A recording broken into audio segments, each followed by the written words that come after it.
খেতে দেখো, দেখতেই পাচ্ছ পেঁপে সিদ্ধ, আর এটা হচ্ছে ভাত।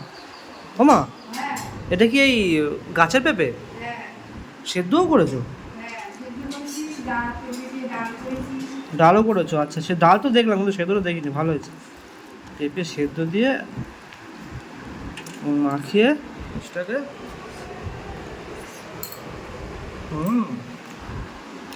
ওই ভালো লাগছে। গরম গরম ভাতে পেঁপে সেদ্ধ। পেঁপে তো এমনি খাওয়া ভালো, বলো মা?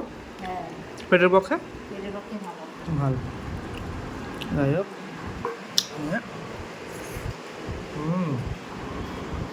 তোমার ডাল দেখো একটু। গাছের পেঁপে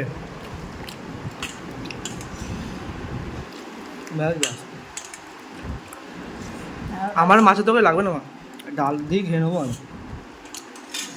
মাছের তরকারি খাবো না, ডাল দিয়ে।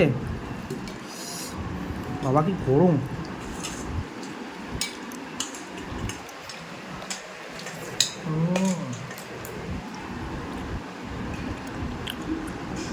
গাছের পেঁপে বন্ধুরা,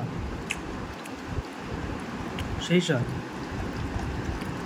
ভালো করে পেঁপেটা চটকে নিয়ে ভাতের মধ্যে এরকম করে মেখে জিনিসটাকে এরকম করে নিয়ে